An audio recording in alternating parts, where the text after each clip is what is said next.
Right now, somewhere in your kitchen, there is a container of salt that cost you maybe $1, maybe less. You've probably knocked it over at least once, watched it spill across the counter, and swept it into the trash without a second thought. It's so cheap and so available that wasting it doesn't even register as a loss. But rewind the clock roughly 2,000 years. Take that same handful of salt and carry it into the Roman Empire. Suddenly, you are holding something that Roman soldiers were sometimes paid with instead of money, something that entire trade routes were built around, something that cities rose up near, and wars were fought over, and governments collapsed trying to control. A word you use every single day, salary, comes directly from the Latin word for salt. The word soldier might too. We treat salt like background noise. The ancient world treated it like currency, like power, like survival itself. And the strange part is, they weren't wrong. Let's start with the problem that salt solved, because it's a problem that's almost impossible to imagine from inside a world with refrigerators. Meat rots fast. A freshly killed animal in warm conditions begins decomposing within hours. The bacteria responsible don't need much of an invitation, and for most of human history, hunting was unpredictable. You didn't always eat today. Sometimes the hunt failed for days at a stretch. Sometimes weather made movement impossible. The difference between eating and starving wasn't how well you hunted. It was how well you could hold on to what you already had. Salt solves this, completely and almost magically, from the perspective of anyone watching it for the first time. Pack meat in enough salt, and the moisture that bacteria need to survive gets pulled out of the tissue entirely. The decay stops. Something that would have been rotting within a day stays edible for weeks, months, even years, under the right conditions. Salt didn't just preserve food. It converted the problem of time into something manageable. It let a successful hunt feed people who wouldn't be born for another season. That's not a convenience.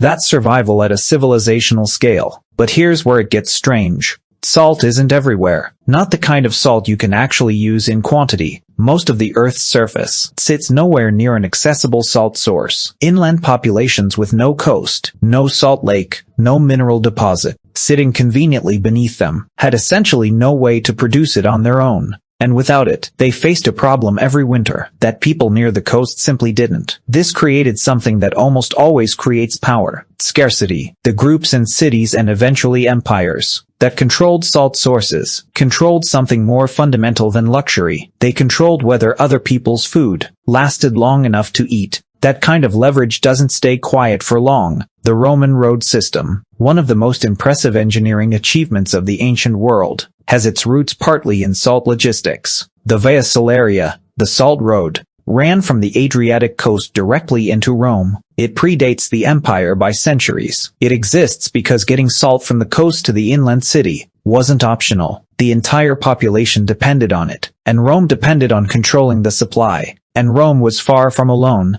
In the Sahara, transcontinental trade routes that carried gold, ivory, and enslaved people northward were built around salt running in the opposite direction. The Malian city of Timbuktu became one of the wealthiest cities in the medieval world, not because it sat on a gold mine, but because it sat at the intersection of two supply chains: gold moving north, salt moving south. The salt came from massive deposits in the central Sahara. Slabs of it, cut from the ground by hand, loaded onto camels, carried hundreds of miles across open desert, to people who needed it desperately enough to pay almost anything. There are accounts from the 14th century of regions in sub-Saharan Africa where salt and gold traded at 1-to-1 by weight. 1 pound of salt, 1 pound of gold, the same value.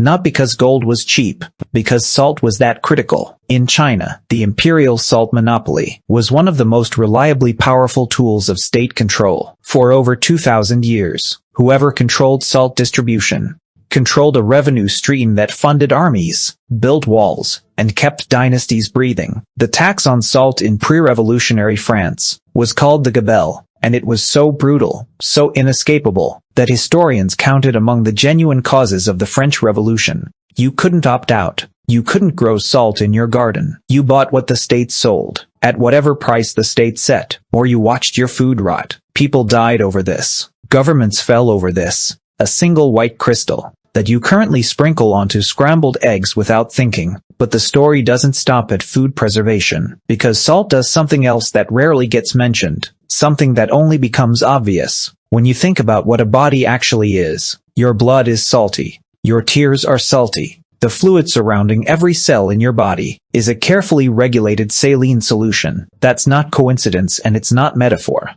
It's the signature of an evolutionary origin story, written in chemistry. Life on this planet emerged in the ocean. The fluid inside every living thing carries that ancient memory in the form of electrolytes.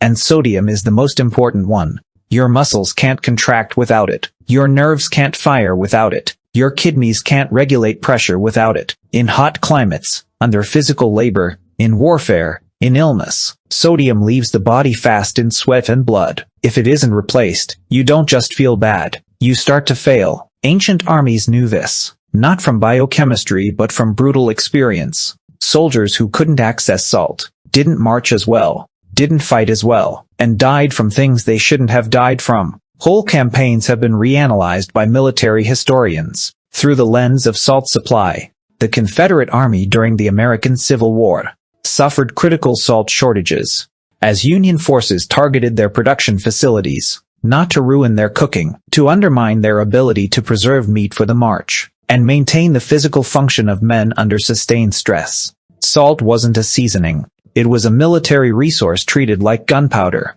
The places that had it built power around it almost instinctively. The places that didn't had to negotiate, trade, submit, or fight for access. This dynamic played out across every inhabited continent for thousands of years. Which brings you back to that word, 171, whether Roman soldiers were paid entirely in salt, or given a salt allowance alongside regular coin, remains debated by historians, but the linguistic root isn't in dispute.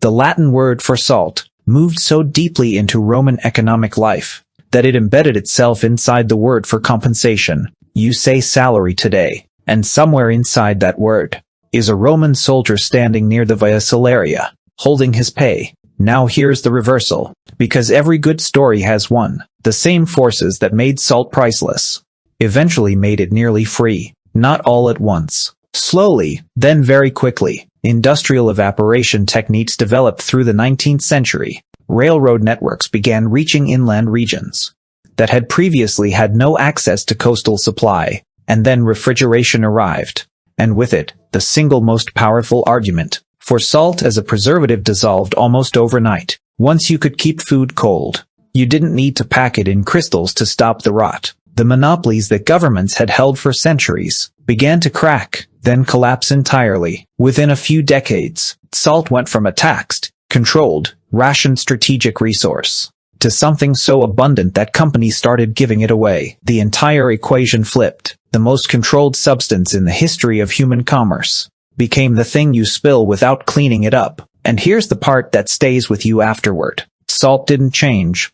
The chemistry is identical. The crystals sitting in your kitchen are doing exactly what they were doing 2,000 years ago, along the Via Salaria, or in the markets of Timbuktu. The only thing that changed was supply. Availability transformed value completely, turned a store of power into a background ingredient, which raises a question worth sitting with. If scarcity alone was enough to make salt worth more than gold, what does that say about gold? Gold doesn't preserve food.